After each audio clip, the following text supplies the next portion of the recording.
a first-class cabin. 6 in the morning. 560 miles per hour of quiet luxury until a woman in a designer blazer raises her hand and points her middle finger 3 inches from a stranger's face. The cabin goes silent. Phones come out.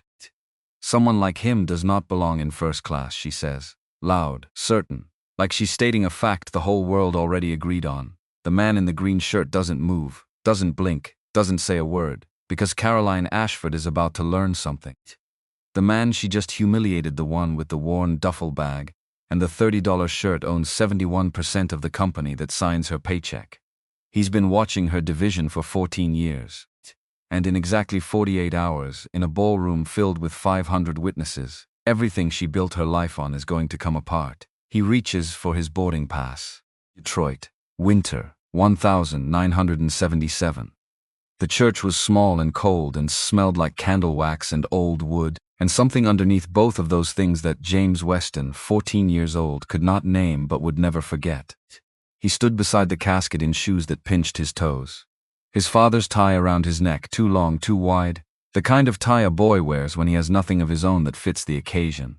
He was not crying, not because he was trying to be strong, not because anyone had told him to hold it together, but because somewhere between the phone call and the borrowed suit and the too long drive to the church that morning, something inside him had simply gone quiet.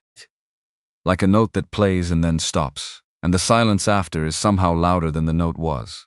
People kept touching his shoulder, keep coming up and putting their hands on him and saying things. Good words, meant words. Words that slid off him like water off stone because he was 14 and his father was in that box and no word in any language was going to reach him right now. Then a hand landed differently, heavy, certain. The kind of hand that belongs to a man who has never once in his life questioned his right to touch things. James looked up. The man was maybe 50, expensive coat, the kind that has a particular way of hanging that tells you immediately it cost real money. Clean fingernails. Shoes that had been polished that morning. He looked down at James the way people look at things they feel sorry for, but don't quite know what to do about. Not unkindly, just. From a distance, your father was a good worker, the man said. Not a good man, not a good father, a good worker. James looked at him. People like us don't get to grieve long, son. The hand patted his shoulder. Once, twice, 3 times, like punctuation at the end of a sentence the man had already decided was finished. We get back to work. Then he walked away. Went to shake someone else's hand. Moved through the small church with the ease of someone who was used to moving through spaces and being welcome in them. James watched him go, and stood there in his pinching shoes and his father's tie and felt something settle into him. Not rage, not grief. Something quieter and more permanent than either of those, a decision. Not made in words, not fully conscious. The kind of decision that lives in the body before the mind catches up to it. He was going to build something. Something so real, so undeniable, so impossible to dismiss that no one would ever again look at him like that, like he was something to be managed. Something to be patted and moved along. He didn't know yet what it would be, he just knew it would be real, and that he would spend the rest of his life making sure of it. Chicago O'Hare International Airport. Tuesday morning, present day, 5:47 a.m. James Arthur Weston was the first person through the gate. He moved the way he always moved, without hurry, without performance. The way a man moves when he has somewhere to be and has learned over 61 years that rushing rarely gets you there faster, and always costs you something along the way. 61 years old. Gray at the temples now and had been for a decade. Hands that had done real physical work before they ever signed a contract. A face that had been described, by a profile writer in a business magazine 7 years ago, as impossible to read. Which James had found funny because he wasn't hiding anything. He just wasn't announcing it. He wore a dark green button-down shirt, department store. $32, maybe $35 with the markups lately. Khaki trousers. Brown leather shoes, well worn but cared for. The kind of shoes that announce nothing except that their owner understands that quality maintained is better than newness purchased. In the bag, black duffel, canvas body with leather handles and trim. One zipper pull replaced at some point in 2003. With a loop of wire that James had twisted into place himself and never seen fit to fix properly, because the zipper still worked and he didn't replace things that still worked. He had bought this bag in 1998 with the first real money Pinnacle made, the month they signed their 3rd client, and James understood for the first time that the company was going to become something. 26 years, same bag. His boarding pass was in his left hand. He had printed it at home that morning, old habit. He didn't trust the app to cooperate at the critical moment. James Weston. Seat 7B. First class Chicago or to New York JFK. Departure 70. He folded it once and put it in his shirt pocket. In his right hand, a single sheet of paper, folded into thirds. The edges had gone soft from being opened and refolded too many times over the past 3 weeks. The paper itself had acquired a particular worn quality that only comes from handling, from reading, from putting back and taking out again. An internal report.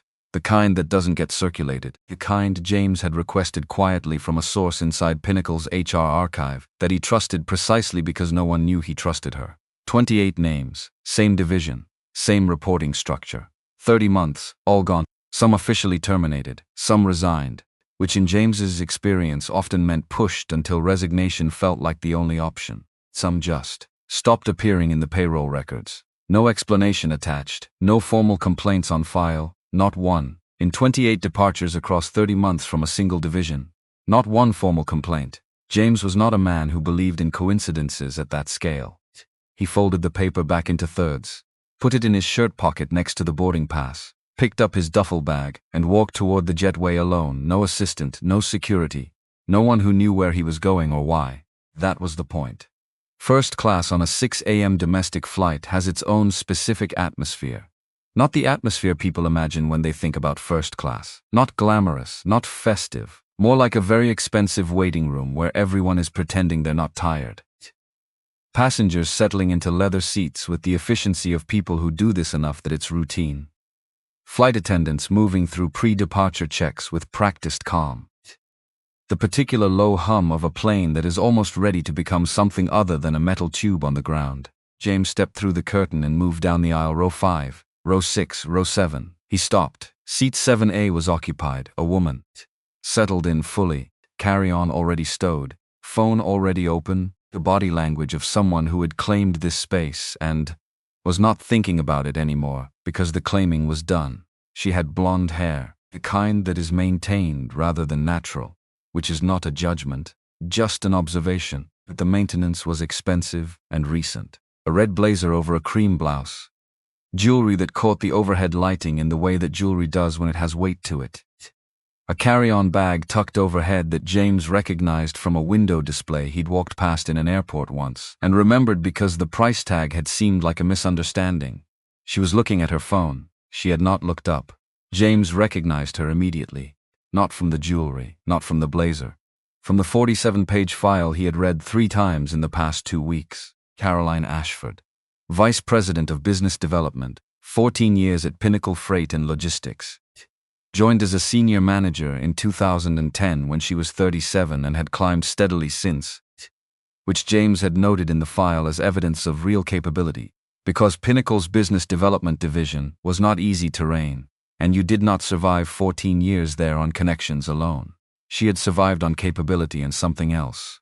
That something else was in the file too. She had not looked up yet. James glanced at his boarding pass. Seat 7B, window seat. He looked at 7A, her seat. He put the duffel under the seat in front of him, sat down, settled in with the unhurried movements of a man who is comfortable in his own body and does not need to arrange himself for anyone's approval, and waited. He was good at waiting. 61 years of practice. It took her 43 seconds, he counted, not anxiously. The way he counted everything. The way his mind catalogued and measured as a background function. The way other people breathe without thinking about it. 43 seconds after he sat down, Caroline Ashford looked up from her phone, looked left, saw him. The change happened in her face before she had decided to let it happen. A fractional tightening at the corners of her eyes, a slight lift of her chin. Her spine adjusting, not dramatically, just incrementally, the way a person's posture changes when their internal state changes. And the body responds before the mind can intervene. She looked at his shirt, his bag, his hands, the corner of the boarding pass visible in his shirt pocket. Then she looked at the flight attendant. "Excuse me." Her voice was pleasant, practiced. The specific pleasantness that serves as a delivery vehicle for things that are not pleasant at all. A voice trained over decades in corporate environments to be capable of conveying exactly what it needed to while maintaining what it needed to maintain. "Excuse me, I need assistance, please." The flight attendant appeared. Name tag, Renata Shaw. She moved with the particular efficiency of someone who has been doing this job long enough that she can read a situation in the first 3 seconds and begin mentally preparing for it before anyone has said anything specific yet. "Yes, Miss Ashford. What can I do for you?" She knew the name, which meant Caroline Ashford flew this route often enough to be a recognized passenger. "There seems to be an error with the seating assignment," Caroline said. Her voice stayed even, reasonable. The voice of someone who is confident that the problem she is identifying will be resolved to her satisfaction, because problems like this always are. "I'd like it corrected before we push back." Renata looked at James. A brief, professional inquiry. James reached into his pocket and handed over the boarding pass without a word. Renata looked at it, looked at him, looked at the seat number. "Sir, you're confirmed in seat 7B. Everything appears correct." "Thank you," James said, and said nothing else. The pause that followed was the kind of pause that expands. "That isn't possible," Caroline said. "The boarding pass shows." "I understand what the boarding pass shows." The pleasantness in her voice had thinned, not gone, just thinner, like fabric worn to translucency. "I'm asking you to find him another seat." Renata blinked, once, the professional composure holding but requiring visibly some effort to hold. "I'm sorry. Another seat. Coach business. Wherever there's availability." Caroline looked at James then, a full, unhurried assessment, the shoes, the bag, the department store shirt. Something appeared at the corner of her mouth, not quite a smile, the ghost of one. "He'll be more comfortable somewhere that suits him." The cabin had changed, not loudly. The engines were still running on the ground, the air system still cycling, the ambient noise of a plane in pre-departure still present. But the specific texture of inattention that fills a first-class cabin before takeoff had been replaced by something else. The particular quality of silence that means people have stopped their own conversations to listen to someone else's. James did not look at the people who were listening. He looked at Caroline, calmly, the way he looked at financial reports, at contracts, at anything that was presenting him with information he needed to accurately assess. Not with anger, not with hurt, with the specific quality of attention that 40 years of building things had given him. The ability to look at what was actually there. "Ma'am," Renata said. Her voice had found a careful register, controlled, threading a needle that her professional training had prepared her for, but that her human self found, James could see, genuinely uncomfortable. "This is his assigned seat. I'm not able to reassign a confirmed passenger with I paid for this seat." Caroline's voice had shed the last of its pleasantness now. What was underneath was sharper, more honest in its way. "I paid for this experience, and I am telling you that this arrangement is not something I'm willing to accept. Miss Ashford, someone like him does not belong in first class." The sentence landed in the cabin like something dropped from a height, clean, certain. Said without hesitation or apparent awareness that it might be heard as anything other than a reasonable statement of fact. "That bag." She said it like evidence. "Those shoes, look at him." As though looking at him was all the argument required. He either used points or there was some kind of error in the upgrade system. "I'd like it corrected now." The man in seat 6A had his phone out. The woman across the aisle had stopped pretending to read. Renata Shaw stood very still. James had watched people stand that still before. It was the stillness of someone who has something rising in them and is making a decision, in real time, about what to do with it, about which version of themselves they are going to be in this specific moment. It was not a small decision. He knew that. And then Caroline Ashford made it easier and harder and different from anything that had come before it. She raised her right hand, slowly, extended her middle finger directly in front of James Weston's face, 3 inches from his nose, held it there. Like a period at the end of a statement she had already decided was complete. The sound from the surrounding seats was not a single gasp. It was individual, one person, then another, then a third. The recognition traveling outward from row 7 like the rings that spread when something hits still water. James did not move, did not lean back, did not flinch, did not look at her hand. He looked into Caroline Ashford's eyes instead, and held her gaze with the patience of a man who has been standing in rooms where people were trying to make him feel small since he was 14 years old in a too large tie, and who had decided in one of those rooms that he was going to build something real, and who had spent 47 years doing exactly that, and who was not, therefore, going to flinch at this. She lowered her hand. Something crossed her face, quick, gone before it fully formed. But James had seen it. He filed it away. Renata Shaw stepped forward. She placed herself between them, not dramatically, just moved into the space. Her voice when she spoke was very quiet and very steady. Miss Ashford, that behavior is not acceptable on this aircraft. Under any circumstances. I am not asking. The quiet held. Please return to your seat. A beat, Sarans asked. The victory in her expression was still there, diminished. But there, Renata turned to James. Her eyes carried something she couldn't fully professionalize away. An apology that existed below the surface of her expression, visible to anyone who was paying the right kind of attention. Sir, we have premium seating available in the forward section. Additional privacy, additional space. I'd like to move you there, if you're agreeable. James looked at her for a moment. She had handled the impossible thing in front of her as well as it could be handled. She had drawn a line when a line needed drawing, and she had done it without escalating, without losing the cabin, without making a bad situation into a catastrophic one. She was good at her job. He nodded once, stood, picked up his duffel bag, adjusted the strap, straightened his shirt, turned toward the front of the plane and paused, just for a beat, just long enough. He did not turn around, did not look back at Caroline Ashford, but he spoke, quietly, the way he said most things, directed at no one and at her specifically. 14 years, Miss Ashford, level, unhurried, like a fact about the weather. I've been watching Pinnacle for 14 years. Then he walked forward. Behind him, Caroline Ashford went very still. The sentence didn't have a meaning she could access yet, but something in her chest had registered it the way the body registers a sound before the mind identifies what the sound is. 37,000 feet. Somewhere over Ohio, the clouds below the wing were solid.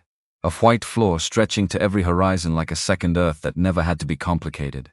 James sat in the forward section with his duffel under the seat in front of him, looking out at the clouds, not thinking dramatically, not composing speeches, not rehearsing confrontations, just looking. He did some of his best thinking this way, without trying to think.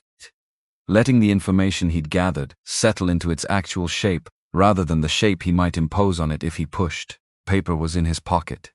28 names. He had looked at those names enough times in the past 3 weeks that he no longer needed the paper to recall them. They had become people to him in the way that names become people when you look at them long enough.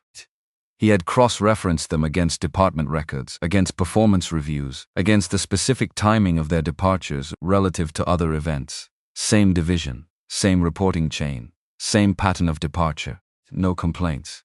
He kept coming back to that. In a company of 40,000 people, in a division that had churned through 28 employees in 30 months, not one formal complaint had been filed. Not one.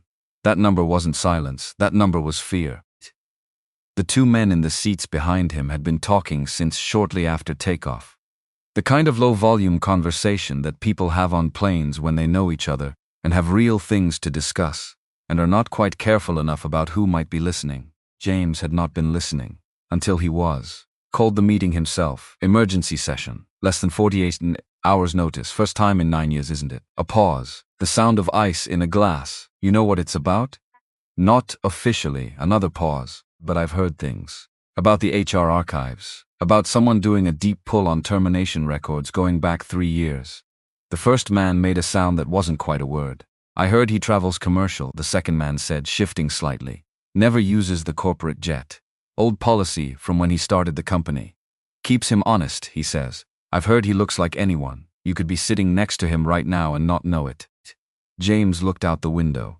Somewhere behind him, in seat 7A, he heard the distinct sound of a champagne flute being set down. Carefully. The kind of careful that means the person is suddenly paying close attention to their own hands. He waited, counted 31 seconds.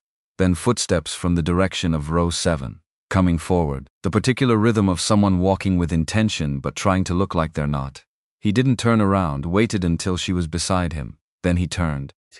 Caroline Ashford looked different from this angle. Not physically. Same blazer, same jewelry, same hair. But something had shifted in the arrangement of her face. The absolute certainty that had been there in row 7. The certainty that she was correct and the situation would resolve in her direction. Because situations always did. That was gone. What was in its place was harder to name. She opened her mouth. Mr. Weston, she said. And the way she said it, the care in the pronunciation, told him she had confirmed it already. I had no idea, I know. She stopped. I mean, if I had known who you were, I would never have. I know that too, he said it simply, without edge. And that, he could see, was what she hadn't prepared for. She had prepared for anger. She understood anger. Anger was something she could navigate, could deflect, could reshape into something manageable. This she didn't know what to do with. "I've been aware of your career for some time," James said. His voice carried the same register it always did, the same unhurried quality. "The Midwest expansion strategy in 2019 was yours. The carrier consolidation last year that saved the division $8 million in overhead. Good instincts, real results." She stared at him.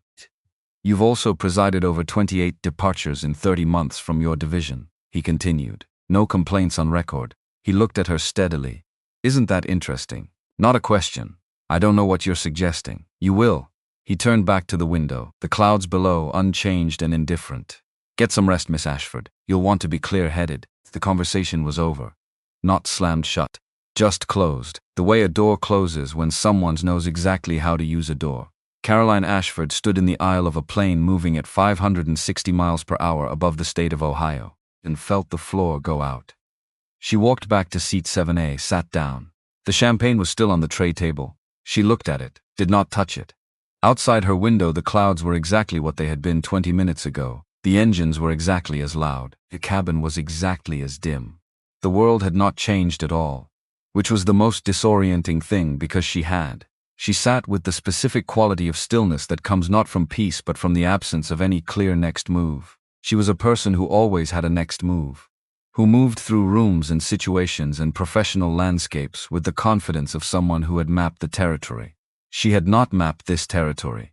She had not even known this territory existed. The man she had pointed her finger at. The man she had looked at in row 7 and assessed in 3 seconds and found wanting. Owned the company. Had owned it for 9 years. Had known her name. Had known her work. Had apparently been watching. She thought about the word watching, turned it over, and felt, for the first time in a very long time, the specific discomfort of being the one who was observed rather than the one who was observing. James did not think about what had happened in row 7 for the rest of the flight. Or rather, he thought about what it confirmed rather than what it was.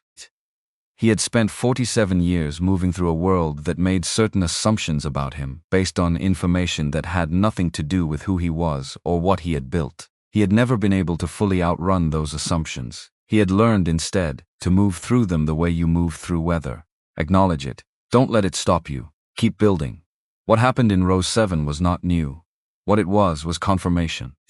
Confirmation that the file was right, that the pattern was real, that what had been happening inside Pinnacle, in the division under Caroline Ashford's oversight, was not a series of individual personnel decisions made for legitimate business reasons. It was a system, and systems, in James's experience, did not build themselves. He reached into his shirt pocket, took out the folded paper, read the 28 names one more time. People who had come to work in a building his money had built, whose salaries were paid by contracts his company had won, who had tried, apparently, to exist in a workplace that had decided they were inconvenient, and who had disappeared, quietly, without record. He folded the paper back up, looked out the window. The clouds were beginning to thin as they approached the east coast. Through the gaps he could see the ground below, the geometry of towns, roads connecting them.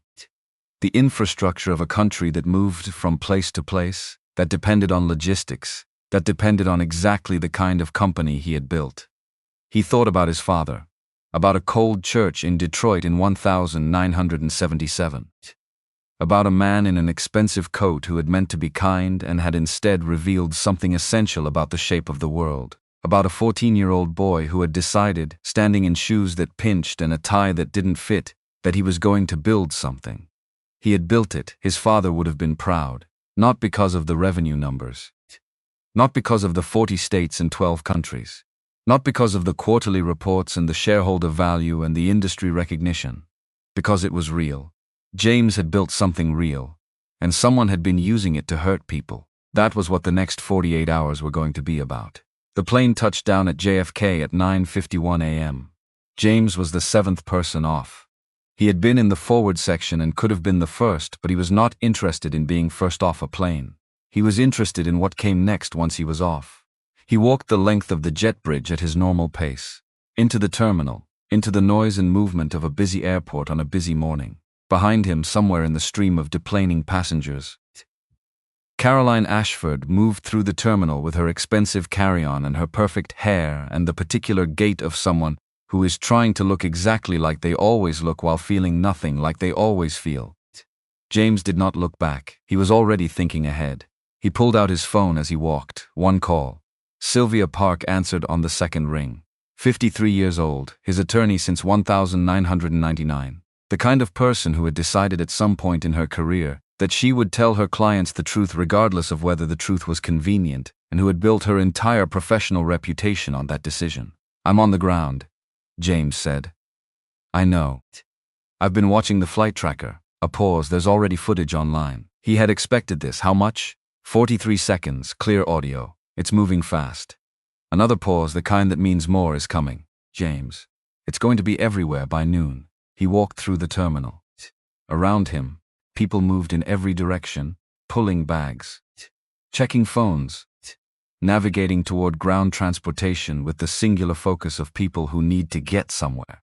All of them people, just people. Sylvia. He stepped to the side.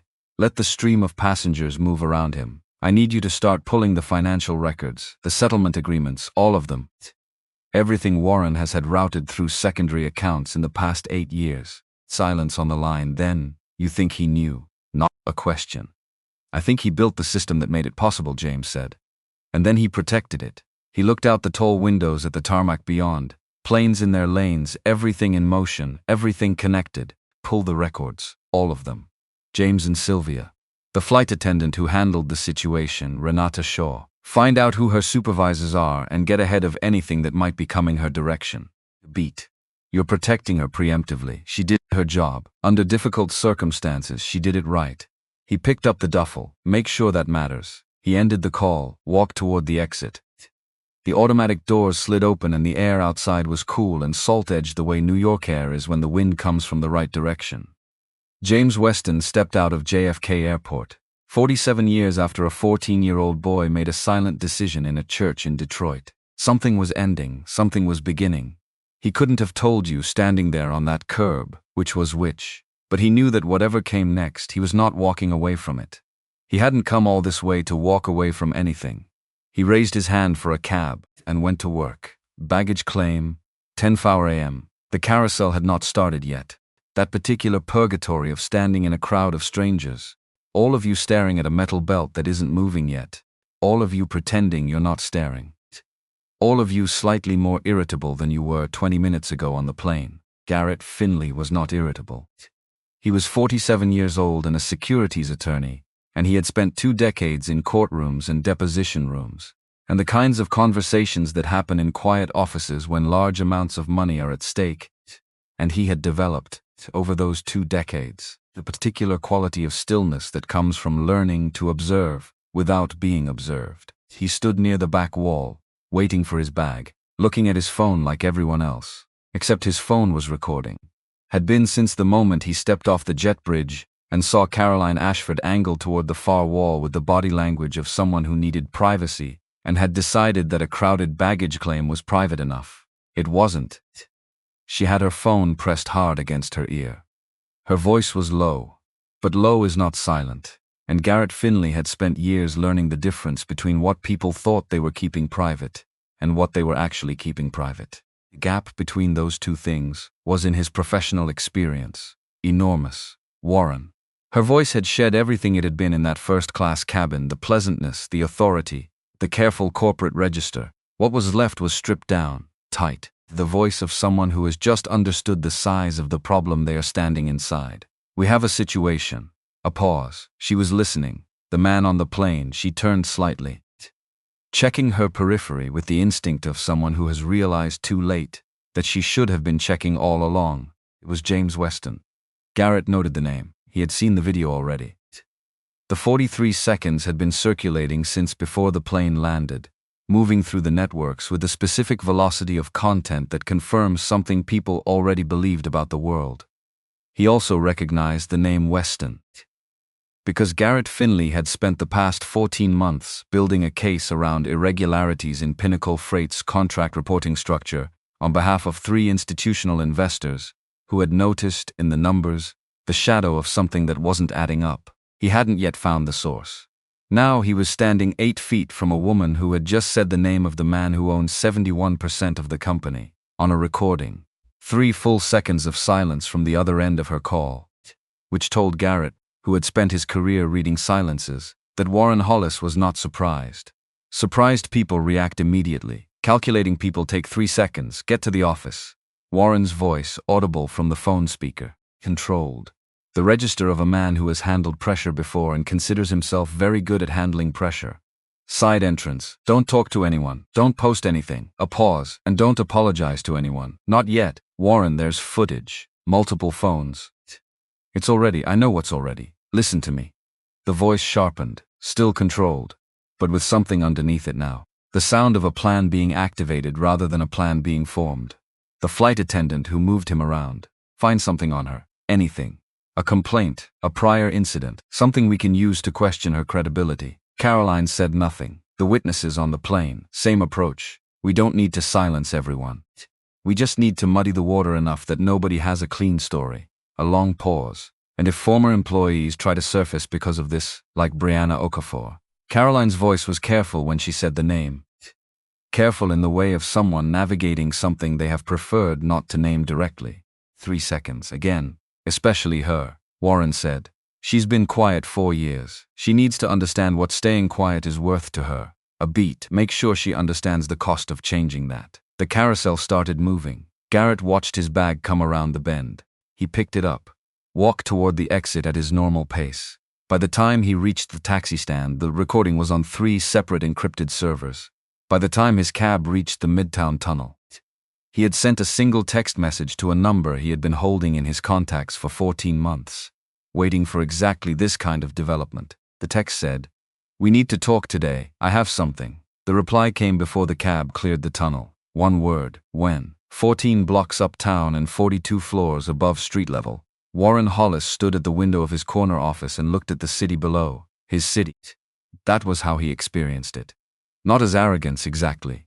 More as the settled conviction of a man who had earned his view of things through 30 years of work, and who had learned that the world, when properly managed, arranged itself into comprehensible patterns. He was very good at managing the world. He picked up his desk phone, made 4 calls, 12 minutes total. The first was to Pinnacle's head of IT security. Warren used language that sounded like standard operational housekeeping. Server maintenance, end-of-quarter access audit, archive cleanup protocol. The kind of language that doesn't leave fingerprints because it sounds like nothing. The second was to a contact at the airline's corporate relations office. A favor Warren had been holding for 2 years. He spent it now, efficiently. The third was to a specific partner at the law firm on retainer, not their general counsel, a different partner. One who specialized in what Warren privately categorized as narrative management. The fourth was to a media consultant who had been on Pinnacle's informal payroll for 3 years, and who understood that his function was to shape the story before the story shaped itself. 12 minutes. Warren set the phone down, turned back to the window. He had been expecting something like this for 3 weeks. Since the moment his IT department flagged an unusual pattern of internal archive access. Deep file pulls on personnel records going back 4 years. The kind of digging that only happens when someone is building something. He had traced it carefully, confirmed what he feared. James was looking, had been looking.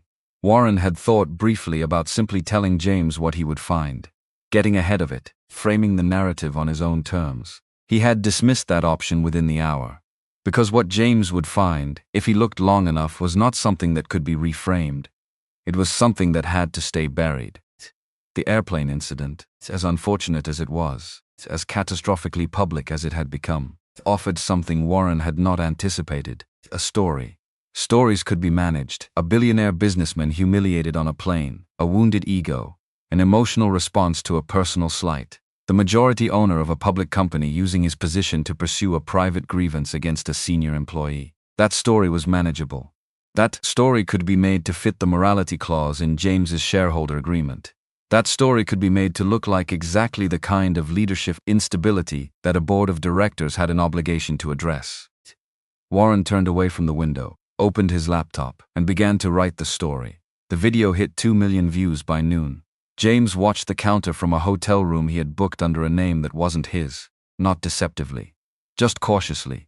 He had learned over 61 years the difference between privacy and secrecy. He was entitled to the first. The second had never interested him. The room was mid-range, clean, Anonymous. The kind of hotel that exists in every city for exactly this purpose, which is to provide a place to be that isn't anywhere in particular. Sylvia Park sat across from him at the desk. Her reading glasses were on, her legal pad was open.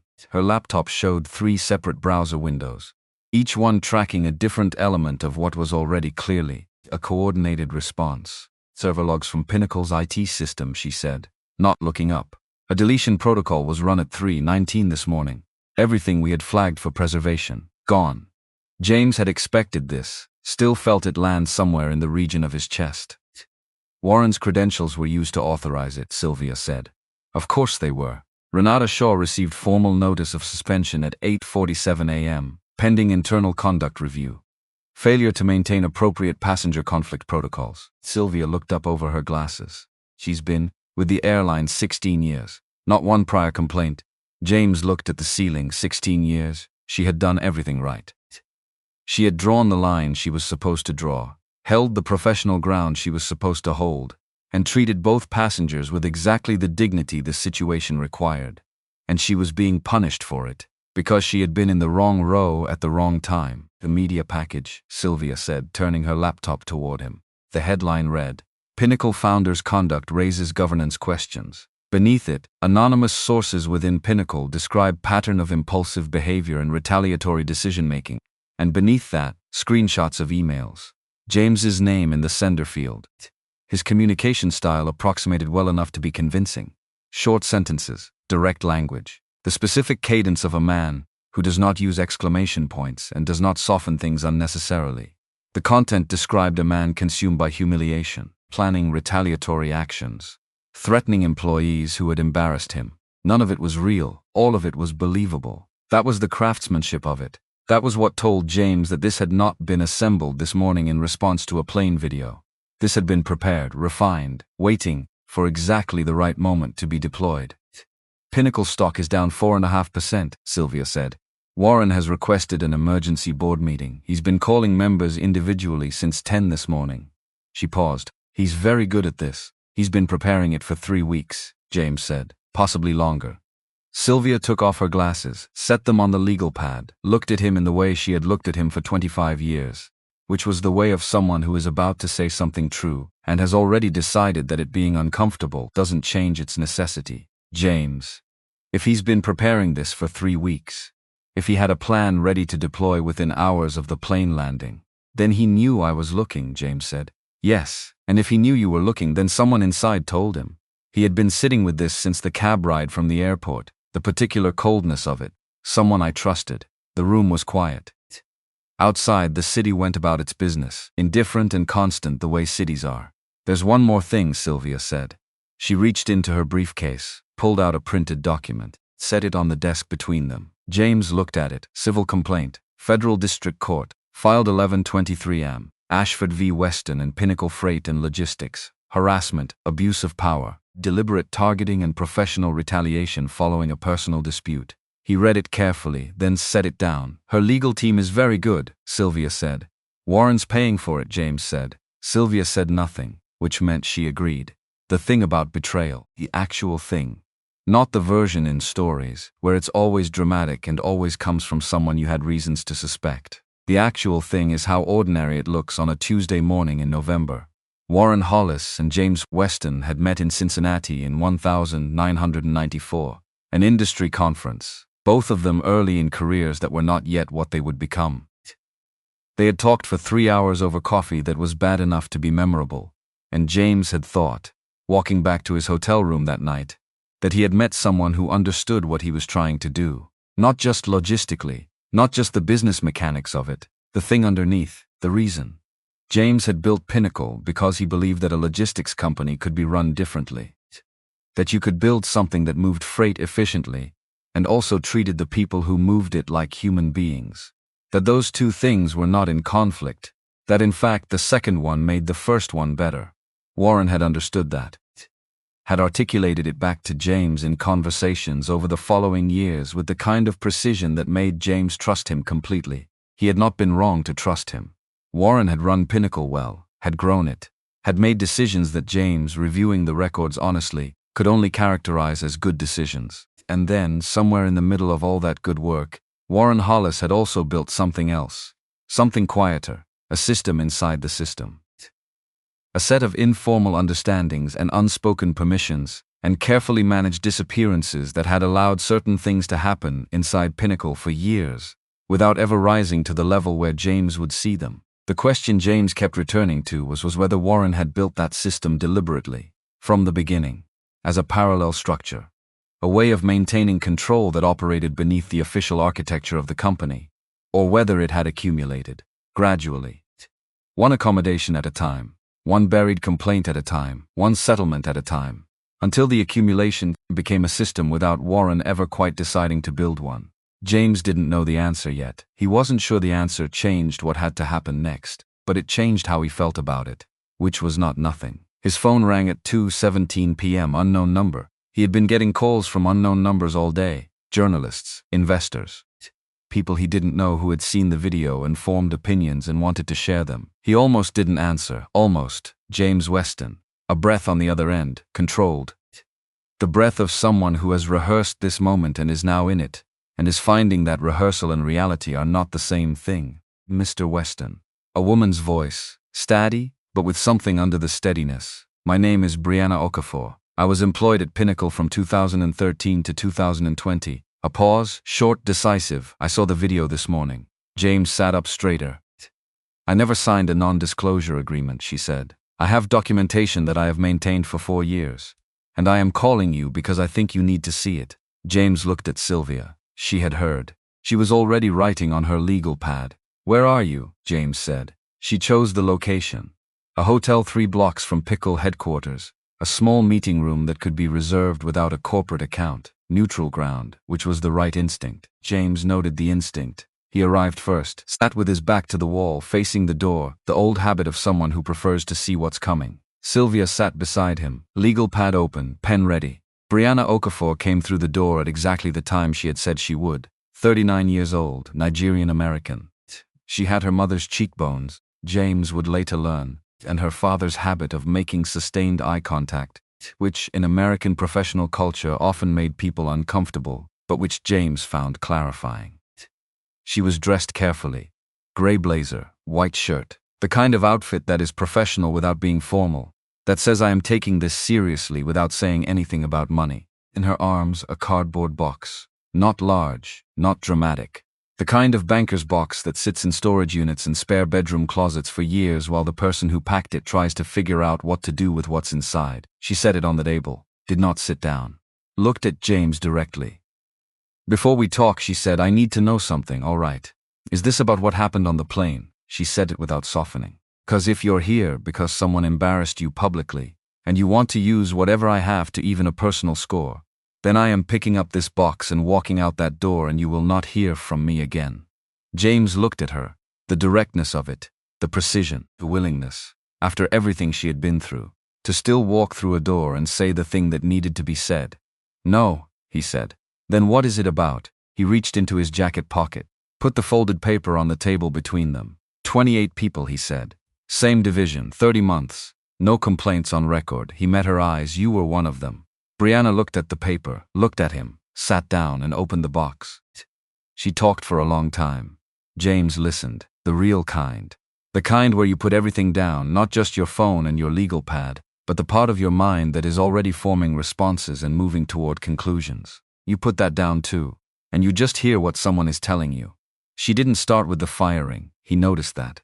People usually started with the end, the moment of termination, the call to HR, the escort to the elevator, the dramatic finale that was easier to describe than the long accumulation that led to it. Brianna started in October 2018, a quarterly review, her own work. Numbers she had compiled carefully over 6 months because the numbers were part of her job, and she was very good at her job. In the compiling she had found something she hadn't been looking for. Promotion rates, salary adjustments, performance ratings, same metrics, same time frame. Measurably different outcomes depending on who was being evaluated. I didn't go looking for it, she said. I want you to understand that. I was doing my job. The data was just there. She had done what she believed the right thing was. Written a careful memo, attached the data, sent it through proper channels. It went to Caroline Ashford, The week after I sent it, Brianna said, my primary project was reassigned. No explanation. I was told it was a restructuring priority shift. She looked at her hands for a moment, then back at James. I filed it. Told myself it was a coincidence. She filed a second memo, February 2019. Directly to HR this time. HR told her she was misreading the data, that the patterns she had identified reflected legitimate performance differentials, that she might benefit from additional training on how to contextualize statistical information. They were very polite about it, she said. That was the part that was hardest to explain to people later. How polite everyone was. The third memo went to the division VP. 2 weeks later, she received notice that she was being placed on a performance improvement plan. They needed documentation, she said. So they created it, retroactively. Started identifying problems with work that had already been praised. Started noting incidents from meetings. She paused. The documentation was very thorough. If I hadn't lived it, I might have believed it was accurate. James looked at the table. Not at her. At the table. Because if he looked at her while she was saying these things, he was not sure he could maintain the quality of stillness that this conversation required from him.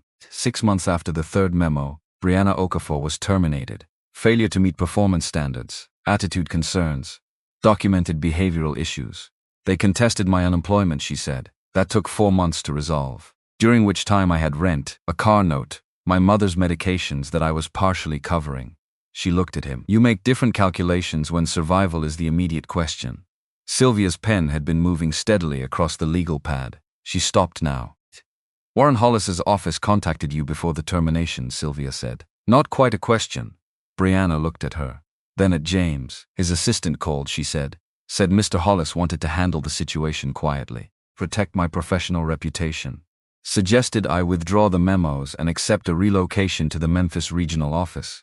You refused. Memphis was a lateral move in title and a significant step back in every practical measure. Territory value, advancement potential, compensation structure. She shook her head. I knew what it was. So the documentation continued. She reached into the box, began laying papers out across the table, methodically, each document placed with care. My performance reviews before the first memo exceeds expectations in 4 of 5 categories. Recommended for senior director consideration. She placed 2 documents side by side. My performance reviews after fails to demonstrate required professional standards. Communication deficiencies noted. Interpersonal concerns. James looked at the 2 documents. Same company, same employee, same manager, 7 months apart. This is fabricated, he said. Yes, she said. He looked up from the documents. At the woman across the table who had spent 4 years in the aftermath of this. Who had kept a cardboard box because it was the only power she had. Who had walked through a door this afternoon and made herself vulnerable again. After everything, because she had seen 43 seconds of video and recognized in it something she had been living with for years. Miss Okafor, James said. She waited. I owe you an apology. She looked at him carefully. The company I founded allowed this to happen, he said. While I was reviewing quarterly returns and approving growth strategy, people in my building were doing this to people like you. I should have been paying closer attention. I should have known sooner. He kept his voice level steady, because the emotion underneath it was real and large, and this was not the moment for it. I'm sorry.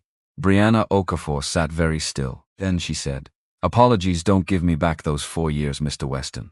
No, he said, they don't. He didn't argue with it, didn't qualify it, just let it be exactly what it was. But something else might begin to, he said, if you're willing. She looked at him for a long time. The way you look at something when you are trying to determine whether it is what it appears to be, or whether it is the kind of thing that has appeared before and disappointed you, and whether you have enough left to risk finding out. What do you need from me? She said. Your story, on the record with documentation. He looked at the papers spread across the table. Everything you've kept. Another long pause. Outside the small meeting room, the city moved through its afternoon. Unaware. Indifferent. The way cities are. They'll come after me again, Brianna said. If I do this. Caroline still has connections. Warren has resources. Yes, James said. They probably will. He didn't dress it up. Didn't promise her something he wasn't certain he could deliver. Because she had been promised things before, by people in positions to make good on them. And those promises had turned out to be worth exactly nothing. He was not going to do that to her. But this time he said, you won't be standing there alone. The box stayed on the table when she left. She had copies of everything, had made them years ago. The originals belonged with James now. He sat alone in the meeting room after she left, for maybe 5 minutes, thinking about his mother. Mae Weston had a saying. She had several, actually. She was a woman of considerable sayings, but there was one she returned to more than others. Usually in the context of James doing something difficult, or watching someone else do something difficult, or wondering whether difficult things were worth doing at all. She would say, "The people who actually change things are never the ones who have nothing to lose. They're the ones who've already lost and stood up anyway." Brianna Okafor had already lost. She was standing up anyway. James picked up his phone. Garrett Finley answered on the first ring. "Tell me what you have," James said. What Garrett had was significant. He walked James through it over the phone, then in person 2 hours later in the same meeting room, with documents spread across the same table where Brianna's cardboard box had been. The audio from the baggage claim. Clean, clear. Warren's voice and Caroline's voice, unmistakable, discussing the suppression of witnesses and the specific targeting of Brianna Okafor. The video from the plane, full metadata chain of custody. Every device that had captured footage Garrett had contacted. Every file preserved through proper protocols, untouchable. And then the financial records. Garrett laid them out carefully, the way he laid out evidence in deposition prep, each document in sequence. The story they told only visible when they were read in the right order. 19 settlement agreements. 8 years. A subsidiary account that existed within Warren's authorized spending parameters but had never been disclosed to the board. $2.3 million. He kept it off the standard retention schedule, Garrett said, routed it through an entity that technically falls under his operational authority. But the board never saw these agreements, never approved them, never knew they existed. James looked at the documents. "He wasn't hiding it from me," he said slowly. "He was hiding it from the board." "Correct. Which means the board didn't know," Garrett said. "Based on everything I've reviewed, the board members were not participants. They were kept in the dark the same way everyone else was." He paused. "Which changes your position considerably." It did, because James had been preparing for a board that was complicit. That was protecting Warren the way Warren was protecting Caroline, because they were all part of the same structure of mutual protection. But a board that didn't know. A board that had been lied to. That was a different board. That was a board that, when presented with evidence of what had been done in their name without their knowledge, might respond very differently than James had been preparing for. "There's one more thing," Garrett said. James waited. "I made a call this afternoon. A contact at the FBI's Financial Crimes Unit." Garrett looked at him steadily. "They've had Pinnacle under passive observation for 16 months. Suspected irregularities in federal contract reporting. They've been building something but missing the connective tissue. And what we have gives them the connective tissue." Garrett picked up a document, set it down again. "They're willing to move. If we can give them the originals and sign affidavits confirming chain of custody." James sat back, looked at the ceiling, thought about Warren Hollis in Cincinnati in 1994. 3 hours over bad coffee. A man who understood what James was trying to build. He had not been wrong about that understanding. Warren had understood it perfectly. He had just at some point decided that understanding it was not the same as sharing it. "James," Garrett said, "the shareholder gala is tomorrow evening." James looked at him. "Warren is going to use it," Garrett said. "He'll have the board primed, the media positioned, the governance resolution prepared. He's going to do it in front of everyone who matters in that room." A pause. "He wants a public stage."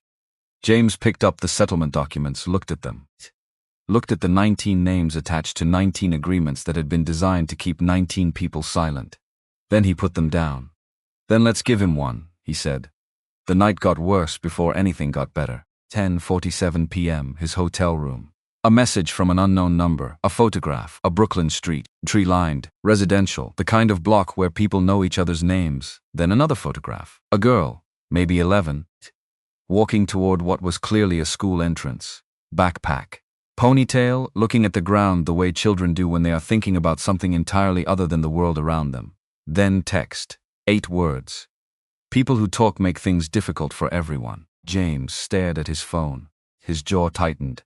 30 seconds later it rang. Brianna. They sent photographs. Her voice was barely above a whisper. Not the measured voice from the meeting room. Something else. Something stripped down. Of Mia. Walking to school. Her route, the time she leaves. A breath. There was a note under my door. It says accidents happen to children whose mothers make poor decisions. "Call the police," James said. "Right now." Tonight. And then what? They investigate and find nothing traceable, and these people keep their positions, and my daughter is still out there every morning. Her voice cracked, not dramatically. The way something cracks when it has been held together a long time under pressure and finally finds the one point it cannot hold. She's 11 years old, Mr. Weston. She's 11. Brianna, I'm sorry, I'm so sorry, but I can't. The line went quiet. Then she was gone. James set the phone on the desk, looked at the wall. The room was very still around him.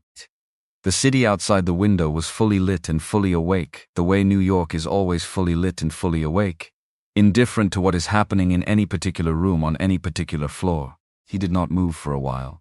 He sat with what he was feeling, because it was real and it deserved to be sat with rather than managed or suppressed or converted immediately into action. Grief, that was the word for it. Not anger, not outrage, not the fuel-burning urgency of someone who needs to do something. Just grief, for Brianna, for her daughter walking to school, for 28 people whose names he had read until they stopped being abstract, for his own company, which he had built with everything he had and which someone had used, carefully and quietly and for years, to hurt people, for his father, who had told him to build something real, who had not lived to see what real could be protected against if you weren't watching closely enough. James sat in the dark of his hotel room and let it be what it was. Then his phone rang. Garrett, James. His voice had the quality of someone who has been working for hours and has just found the thing that justifies all the hours. I need you to understand what we actually have.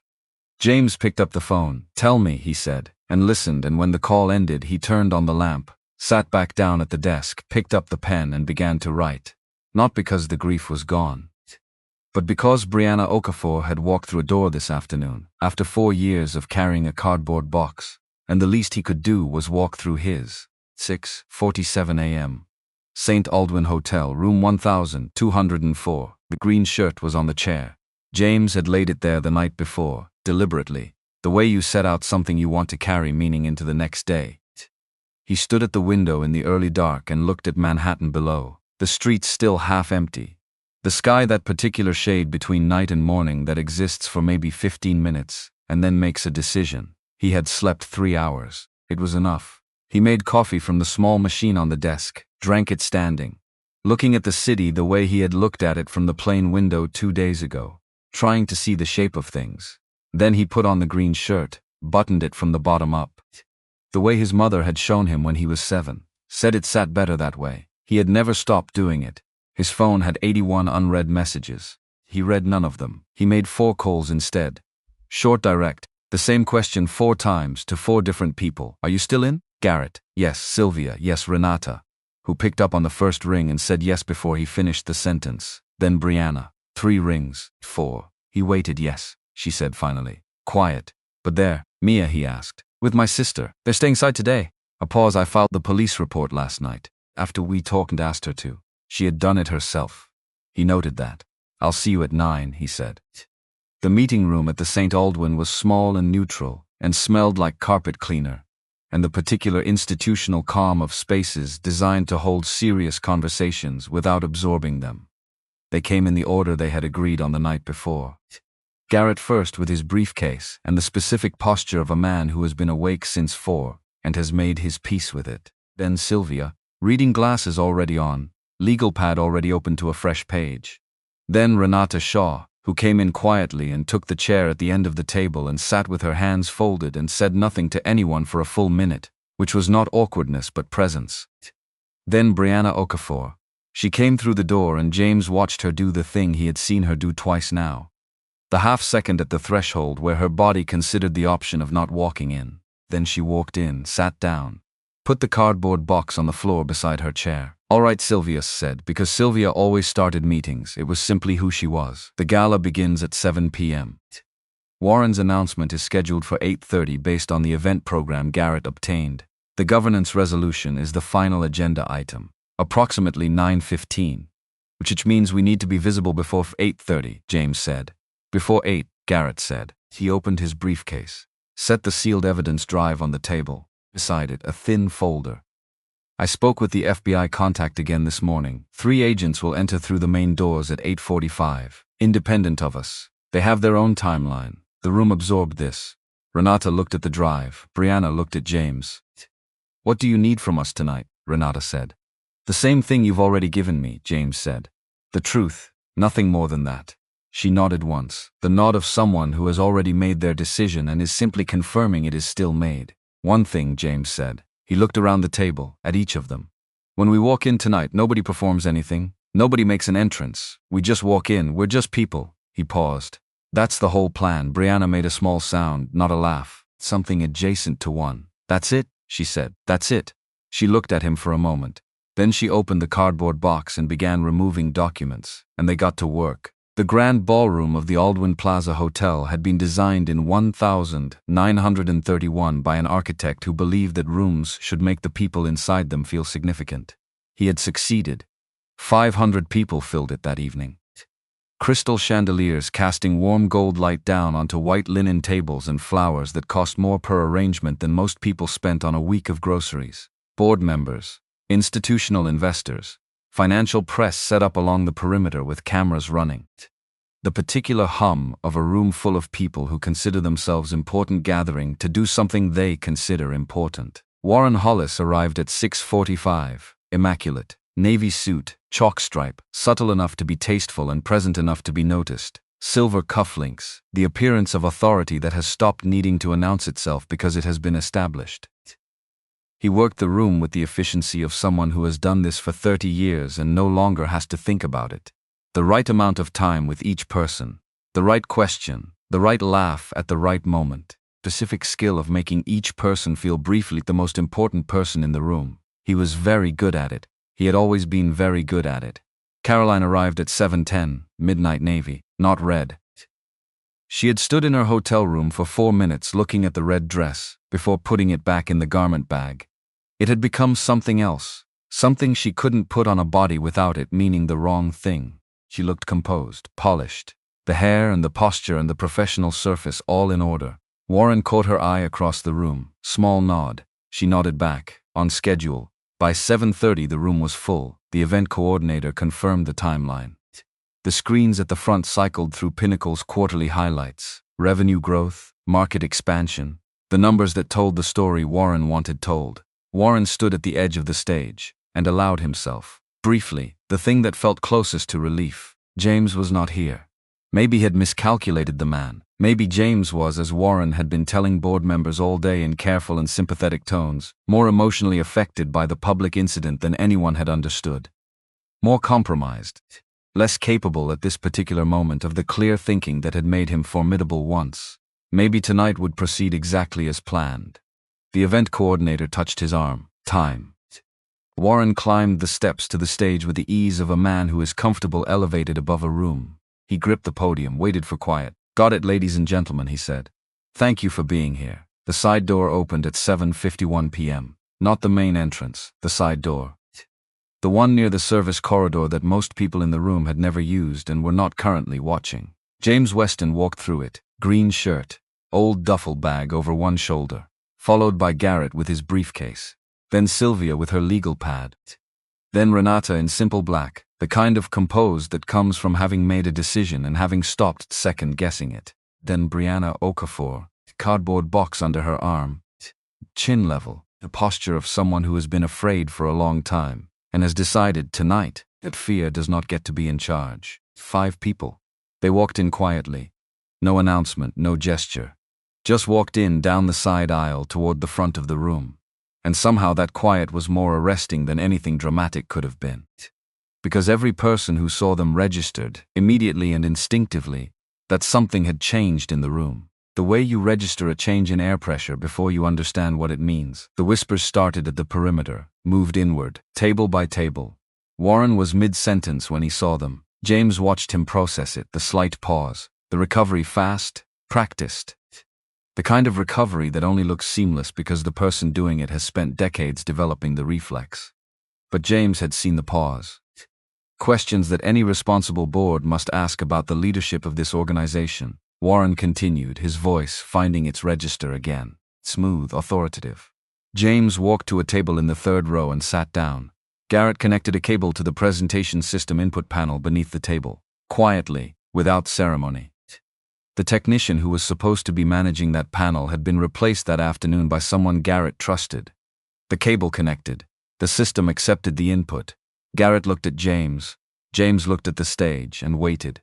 What we must ask ourselves, Warren said, his voice filling the room with the confidence of a man who believes the outcome is already determined, is whether the leadership of this company is making decisions from a place of clarity. He paused. Let it sit. Or from a place of personal grievance. The subtext was available to everyone paying attention. Which was, everyone. In recent days we have witnessed. Warren, one word. James didn't stand up yet, didn't raise his voice. Just said the name clearly from the third row. The way you say a name when you want someone to hear it. All of it. 500 people. Like a tide responding to something. Warren stopped, found James in the third row, the green shirt, the old bag. The table where he sat with a lawyer and a flight attendant and a woman holding a cardboard box.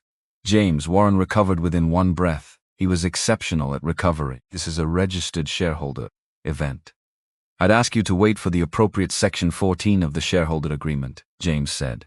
He stood now, unhurried. Majority shareholder right of address at any registered company event. Thus, of exactly 1 second. I'd like my 5 minutes. From the second row, a board member named Patricia Howell said clearly, let him speak. Another, give him the floor, Warren.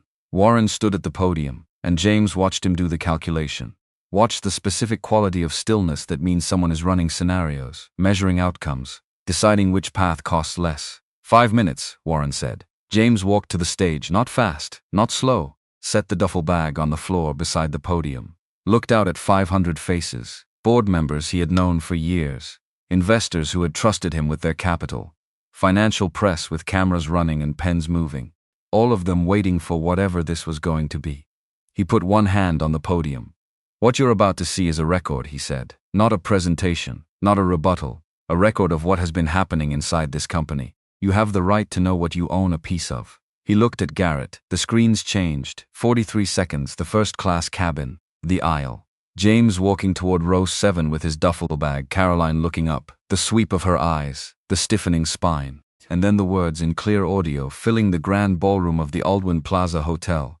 Someone like him does not belong in first class. And then her hand, rising, the finger, 3 inches from his face, and James, not moving, looking at her with something that the room watching it now could finally name. Not patience, dignity. The sound in the ballroom was not a gasp, it was something quieter than that. The sound of 500 people absorbing something that confirmed something they had preferred not to confirm. A woman 2 tables back put her hand over her mouth. A board member looked at the table in front of him. The video ended. James let the silence sit. Then the screens changed again. The baggage claim audio was 91 seconds. Warren's voice filled the room. We protect ourselves first. The flight attendant who moved him around, we find something on her. Anything. And then, especially Okafor. She's been quiet 4 years. Make sure she understands the cost of changing that. The room temperature dropped. James watched it happen, watched the faces, the board members leaning toward each other. The investors with expressions moving from confusion to something harder. The financial press typing without looking at their screens, eyes fixed on the room. The screens changed one final time. Documents now, 41 pages, 19 settlement agreements, amounts visible, dates visible, the subsidiary account routing, the authorization signatures, each one Warren's. $2.3 million, James said. 8 years. Paid to employees who raised concerns about discrimination inside this company. He kept his voice level, factual. Not one of these agreements was disclosed to the board. Not one was processed through standard legal channels. Every single one required the recipient to remain silent about their experience. He looked at the board. You didn't know, he said. A statement of fact, not an accusation. He kept this from you. Patricia Howell stood up, 61 years old. Board member for 7 years. The kind of woman who has learned, over a long career, when to be patient and when to stop being patient. Warren. Her voice was very controlled. Is what we are seeing accurate? Warren was at the side of the stage, and James watched him make the decision, the calculation on the calculation running, the outcome landing. Warren Hollis walked forward, not toward the board, not toward James, not toward Caroline in the front row. Toward the 3 FBI agents who had entered through the main doors at 8:43 p.m. and were moving with quiet purpose toward the stage. I want to cooperate fully, Warren said. Loud enough for the room to hear it. The voice of a man managing his own narrative to the final moment. The financial decisions were made in consultation with senior leadership.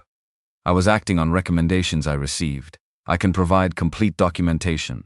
The room went very still, and in the front row Caroline Ashford heard every word. She did not move, did not turn around, did not look at the man she had trusted for 14 years, who had just, in the span of 4 seconds, decided that she was worth less than his cooperation agreement. She had always known, in the way that you know things you prefer not to examine, that Warren was a man who ran calculations. She had simply believed for 14 years that she was on the right side of his calculations.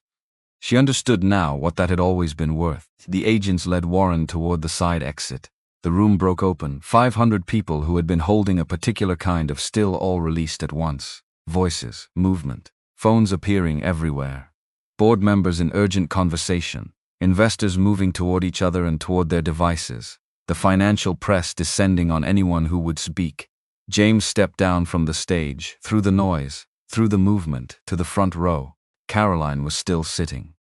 Around her, people were standing, shifting, moving with the urgent energy of a room processing something large. She was the only still thing, like an object that a current moves around rather than carries. James stopped beside her chair. She looked up at him, and what was in her face was not what had been there in row 7. Row 7 had certainty. The bone-deep certainty of a person who has moved through the world for 51 years with a particular understanding of its order and has never been seriously required to question that understanding. What was here now was different, empty.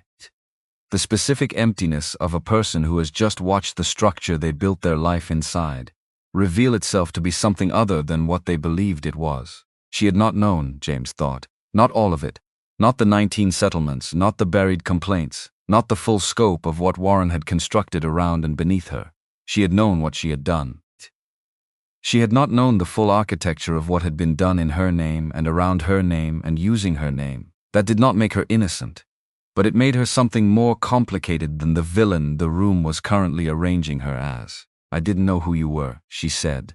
Her voice was quiet, all the layers gone, the professional surface and the social surface and the careful control, just a voice on the plane. I genuinely did not know. I know, James said, if I had known. Miss Ashford, he said it gently, not coldly, not with satisfaction. That's the question you'll need to sit with. She looked at him. Not whether you would have behaved differently if you had known I owned the company, he said, but whether you would have behaved differently if I had just been a man on a plane. He picked up his duffel bag and walked toward the exit. The lobby of the Aldwyn Plaza was quiet. Just the night staff and the ambient murmur of the city outside and the distant sound of everything still happening in the ballroom behind him. James pushed through the glass doors, stepped outside. The night air was cool, not cold. The particular cool of a November evening in New York that hasn't yet decided to be winter. He stood on the sidewalk, looked up. Between the buildings, a strip of sky. Not much. Cities don't give you much sky, but enough. A handful of stars visible through the ambient light. Enough to know they were there. He reached into his jacket pocket, found the wallet. Old leather. Worn smooth in the places his hands had touched it most over 40 years. He had bought it in 1985 with his first real paycheck from his first real job, because he finally had something to put inside one. He opened it, past the cards, past the folded receipts and the insurance information and the things that accumulate in a wallet over decades. Past all of it, to the innermost pocket where the leather had gone soft as cloth from years of handling. A piece of paper, small, folded many times. The folds themselves had become soft, the paper at the creases worn almost translucent. He unfolded it carefully. His father's handwriting, Arthur Weston, had terrible handwriting. James used to tease him about it as a small boy. The letters all leaning different directions. Lines that drifted up and down without discipline. Pen pressure that changed mid-word as if the hand couldn't decide how hard to push. It was the most beautiful handwriting James had ever seen. He stood on the sidewalk outside the Aldwyn Plaza Hotel and read it in the light coming through the glass doors behind him. James, you're going to walk into a lot of rooms in your life where someone looks at you before you open your mouth and makes up their mind. Don't let it make you hard. I know it will make you want to be hard. I know because I wanted that too every time. But hard breaks. And you have too much to build to spend your whole life breaking. Build something real, not to prove anything to anyone. Not to make them admit they were wrong about you. Just because building real things is worth doing and because you have your mother's patience. And that is rarer than money. The rooms will rearrange themselves. I promise you that. Not right away, not easily, but they will. I won't be there to see it. I'm sorry for that. I'm sorry I have to write this instead of just telling you when the time comes. But I already know what you're going to make. I already know. Love, Dad. Detroit, December 1977. James stood on the sidewalk. He folded the letter back up, carefully, the way you fold something you intend to keep unfolding for the rest of your life. Put it back in the wallet, back in the innermost pocket. Put the wallet back in his jacket. His father had written it the week before he died. James had found it 3 months later, tucked into a library book on the kitchen shelf. His father had used library books as filing systems for anything he didn't know where else to keep. He had read it maybe 200 times in 47 years. He had never cried reading it, not once, until tonight. Not because of the gala, not because of Warren or Caroline or the board or the federal agents or the 19 settlement agreements, or any of the things that had happened in the past 48 hours, because his father had been right. Had been right about all of it. The rooms had rearranged themselves, and his father had known they would, and he had never gotten to see it. James stood on the sidewalk outside the Aldwyn Plaza Hotel in the November cool and cried for about a minute, quietly. Nobody was watching. The doorman was inside. The street was empty in the particular way that New York streets are sometimes empty at precisely the moment you need them to be. Then he wiped his eyes, stood up straight, looked at what came next. 2 weeks later. Pinnacle Freight and Logistics looked different. Not physically. The same offices. The same elevators that were always slightly slow. The same view of the city from the executive floor. But different. The way a house feels different when the people inside it change. The board had voted within 72 hours of the gala. Unanimous. Warren Hollis removed effective immediately. His cooperation agreement with federal investigators announced separately. The legal process would run its course over the following months in the way that legal processes do, slowly and thoroughly, and with an outcome that was no longer in serious doubt. Caroline Ashford's termination was handled at the same meeting. A settlement reached that same evening, the lawsuit she had filed against James withdrawn as part of it. No criminal charges pursued against her, which surprised people. James explained it once to Sylvia, who asked directly. What she did on that plane was wrong, he said. What she built inside the division over 14 years was wrong. And she's going to be living with both of those things for the rest of her life without any help from me. He looked out the window. That's its own thing. Sylvia wrote something on her legal pad. Said nothing. The board meeting where the new policies were announced was held on a Wednesday. James sat at the head of the table. Not performing authority, just present. Every discrimination complaint filed at this company from this day forward will be handled by an independent external firm, he said. Not internal HR. Not company counsel. External and independent with direct reporting to the board. He looked around the table. Every settlement agreement will be disclosed to the board in full. Non-disclosure provisions that protect the company at the expense of the person who was harmed are done. We're not doing that anymore. He looked at the board members, at the people who hadn't known, who had, when presented with the truth, voted unanimously. We're establishing a compensation fund, he said. $4.2 million to start. For the 28 people who were pushed out of this company over the past 8 years. A pause. That number may increase as the review continues. We'll fund it accordingly. Nobody argued. Nobody asked about shareholder optics or quarterly impact. They just voted, all of them. Yes, Brianna Okafor came back to Pinnacle on a Thursday morning. She walked through the main entrance with a visitor badge and then an employee badge, and she stood in the lobby for a moment and looked at the space around her. James met her there, walked her to the elevator. Director of Employee Advocacy and Ethics, he said. You report directly to the board. Full authority to investigate complaints and bring them to board attention without going through any division leadership. He pressed the button for 14. The office has a window. She looked at him. A real one, she said. East-facing. She made the sound again. The one that was almost a laugh but had something else mixed into it. Something that was relief and grief and cautious hope all at once. I'll take it, she said. The elevator opened, they stepped in, and Brianna Okafor went back to work. Renata Shaw's reinstatement came with a letter from the airline that used 8 sentences to say what could have been said in 2. James called her the morning it arrived. The offer stands, he said. You mean the policy position? Director of Passenger Relations Policy, corporate level. You'd help design the protocols for exactly what you handled on that flight. A pause. You'd still be able to fly. It's not a grounding. It's an expansion. She was quiet for a moment. Give me 3 days, she said. 3 days later she called back. Yes, she said. One word. The same word she had said when he asked if she was still in, on the morning before the gala. Some people have a word that is simply theirs, that carries their whole character in a single syllable. For Renata Shaw it was yes. 3 weeks after the gala, O'Hare Airport, 6:14 a.m. James was the first one through the gate, as usual. Green shirt, khaki trousers, the old duffel bag with the wire-fixed zipper pull that he had never properly repaired and still had no intention of replacing. He found his row, sat down. The man who came in 5 minutes later and settled into the aisle seat was maybe 65, silver hair, a well-cut suit that had seen regular use and been well cared for. The kind of man who looked, at a glance, like someone who had done real work in his life, and the suit was evidence of where that work had taken him.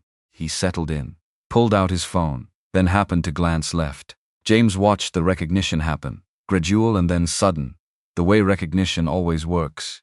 The eyes going slightly wider, the phone lowering without the person deciding to lower it, the recalibration of everything in real time.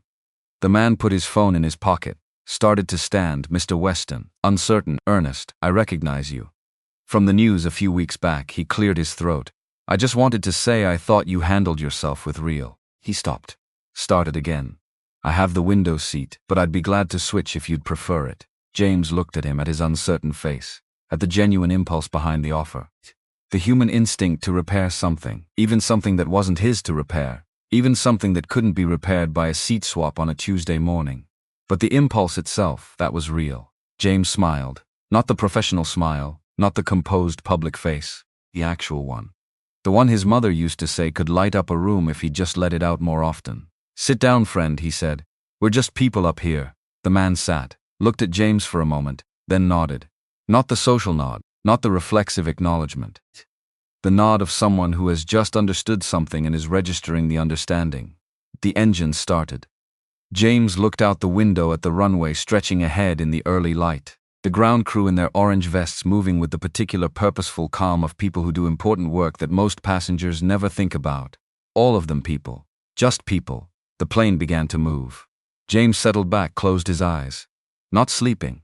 Just present. Just here. On this plane, on this morning.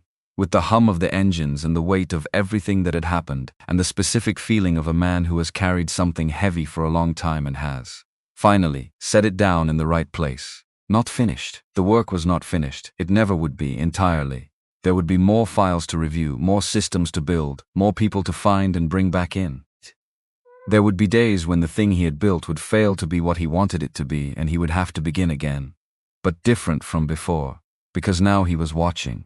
The nose lifted, the ground fell away, and the man in seat 7B, 61 years old, the man nobody had seen coming, looked out the window at the city getting smaller below him and felt something he recognized as peace. Not because the world had become what it should be, but because he was still building, and he knew now that he would not stop. The clouds rose to meet them, and then they were through.